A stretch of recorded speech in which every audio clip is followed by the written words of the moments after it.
Hey, what is going on, you reformed Rowlet? Today we're taking a look at some of the revealed cards from the Pokemon Card 151 set over in Japan. Now, as always, we don't have any idea when or how we will be getting these cards, but it's the Pokemon Card 151 set in Japan that will be releasing on June 16th. So sometime after that is when the rest of the world will be getting these cards. Now, we've already seen the Alakazam EX, where it can kind of like do the attack, where it can attack from the bench, which is a really cool Pokemon, and the Venusaur, Charizard, and Blastoise lines were all revealed today, yesterday, sometime recently, as well as a couple trainer cards. So we'll take a look at all of those here today. Usually with these sets, I feel like the cards are never too powerful. They kind of are aimed more towards being collector sets.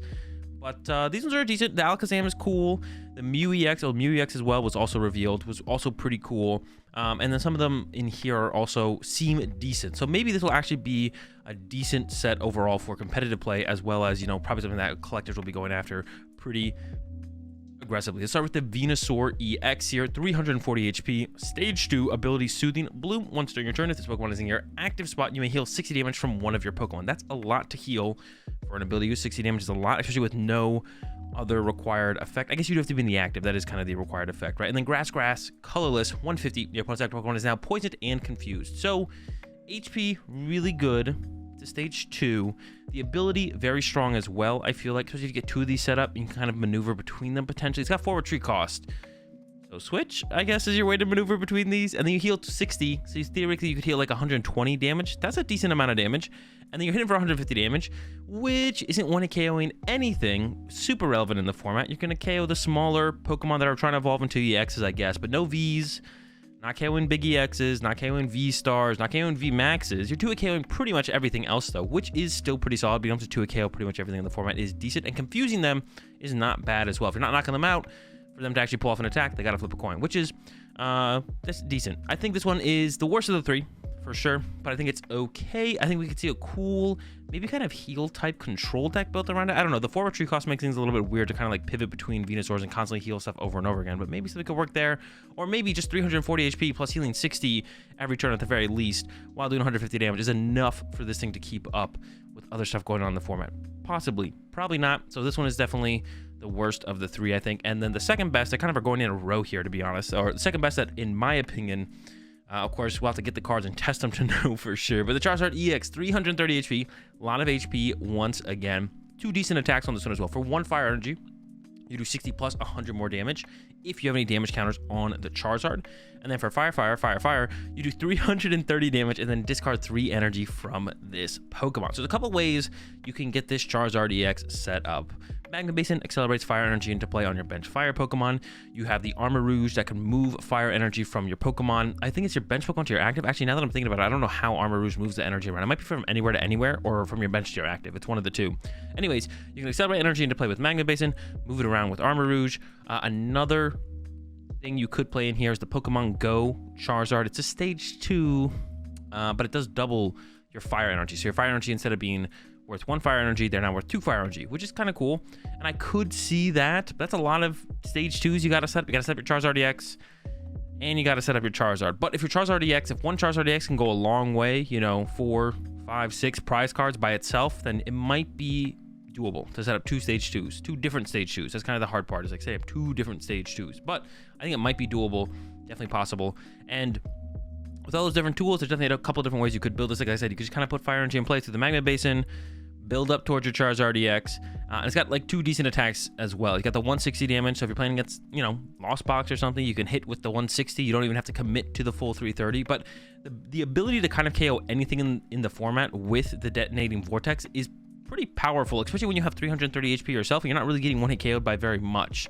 So I think there is some potential here for Charizard.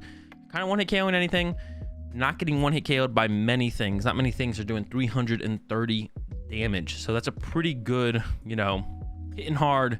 Got to get hit pretty hard to get KO'd. So I don't know. The Charizard, just based on those numbers, could have potential. Maybe in the current format with too much small stuff running around like Lost Box and stuff, we're going to have to wait for like a rotation maybe when it's just EXs, like a rotation or 2 from now when it's just more EXs and less Lost Box stuff, where Charizard will maybe have a time to shine. We maybe only need like just EXs in the format. I don't know. But it's decent stats. That's at the very least. And we do have some stuff in the format that you can use and build around an engine with it. Now we get to the third of the EXs, and probably the most powerful. I could see it being not, but yeah, it seems like it's most powerful. The Blastoise EX, of course, another stage 2, 330 HP. The ability Solid Shell. This Pokemon takes 30 less damage from attack, so effectively, we're looking at 360 HP. That's a lot of HP. Isn't it actually like effectively the tankiest of the three? The Venusaur, of course, does have the heal. And then we've got the attack Twin Cannons for 2 water energy. 140 damage. Discard 140 damage times. Discard up to 2 basic water energy from your hand. This attack does 140 damage for each discarded card, or each card discarded in this way, if you want to be precise. So you're looking at 280 damage potentially for just 2 water energy, which isn't bad. We got Palkia in the format to accelerate potentially, so you can combat that with Greninja, Palkia, Greninja, Blastoise EX. Got effectively 360 HP, doing 280 damage. So you want to KO on stuff like Arceus V-Star. You're a little bit short on stuff like Mew VMAX. Maybe Choice Spells gets involved. And then against other EXs, maybe like a Guard EX or something like that, you're a little bit short on those as well. So you're coming up a little bit short on some of your numbers, but 280. Did I say 240? 280 damage is a lot, and the attack seems like it could be pretty reasonably set up. We do have energy retrieval in the format, and we will be getting superior energy retrieval released in the next set before we would actually get access to these cards. So Blastoise EX with energy retrieval or superior energy retrieval to recover the energy to keep fueling your twin cannons, doing up to 280 damage a turn while you have 360 HP, and potentially could be built around actually forcing your opponent to almost 3-shot the Blastoise EX with some healing. I don't know. That seems pretty decent. I think Blastoise definitely seems like it has the most potential out of these 3 EXs. Venusaur seems like the worst. Maybe you can make a cool meme deck. Charizard, maybe some potential in the right meta where it's a little bit more just big Pokemon hitting each other back and forth. Of course, it is weak to water, which the best one does seem like the Blastoise. A little bit more versatile. The attack is manageable for setting up. It's got a ton of HP. The Solid Shell ability is solid. Yeah, the Blastoise seems solid. There's a lot of solids for sure. I'm definitely hyped about the Blastoise at the very least. And like I said, usually not too hype on these kind of sets for cards being released. They usually feel a little bit, gimmicky, a little bit more collector focused. But I'm liking the Blastoise. I'm liking what I'm seeing from the Blastoise, that's for sure. Got some trainer cards here as well revealed.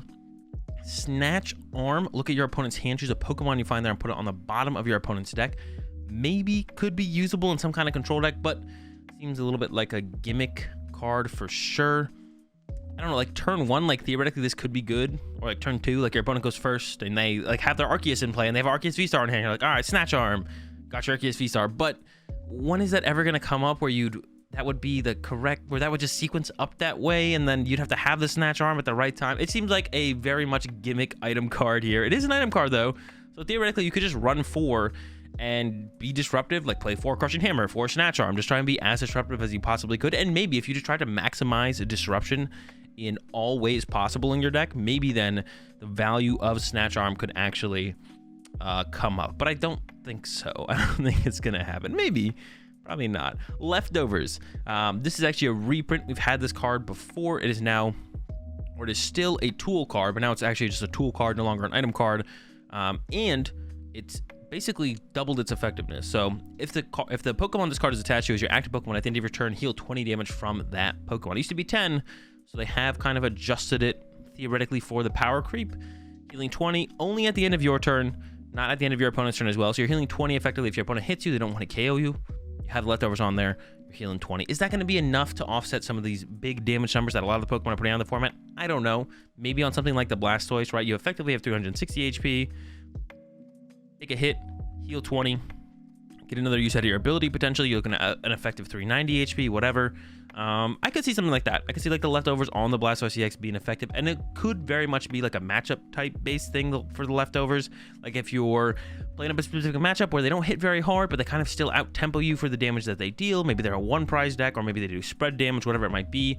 Then playing the leftovers on like a specific bigger Pokemon that they can't really ever 1-hit KO, and then heal a little bit of that damage could be a difference maker. I could even see this like being like decent maybe in like Mew against Lost Box. You could like put it on your Genesect, and then I don't know, maybe going a little bit too far off that. Like Sableye snipes your Genesect and you put leftovers on them and you heal the damage they deal with the Greninja or the Sableye, making it harder for them to get those prize cards by avoiding your Mew VMAX. That's probably a little bit of a reach.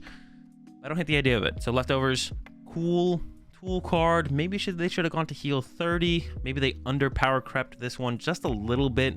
20 doesn't seem like it's going to probably do enough still, but still more cool item cards, better than less.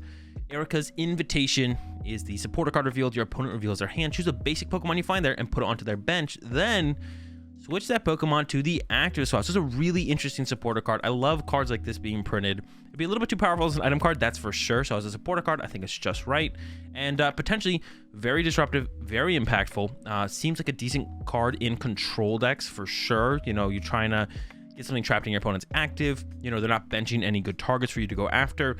Hit him with the Erica's Invitation. Peep the hand, be like, oh, put that down there, bring it to the active, and then you could even combo that with something like the Mawile in the current format that says your opponent's active Pokemon can't retreat, and then you got a whole kind of combo there where you play the Erica's Invitation, put something on the bench that your opponent doesn't want to play because it can get stuck in the active, it comes to the active, and you trap it with Mawile. That is a pretty cool combo, to be honest. You got Echoing Horn to attack the discard pile, Erica's Invitation to attack the hand. Currently, there's a Manaphy in format for a water energy. It looks at your opponent's hand and puts 2 basic Pokemon from their hand onto their bench, or up to 2. But that's like your whole attack being involved there as well. You got to find the Manaphy, find the water energy, use that as your attack for turn instead of something else. Erica's Invitation, it does take up your supporter for the turn, but then it frees up your attack for the turn. So it'd be an interesting combination there. Maybe you run like a Manaphy and an Erica's in some kind of control deck to really pressure your opponent's hand. But yeah, cool supporters. I like seeing supporters like this. They're just cool.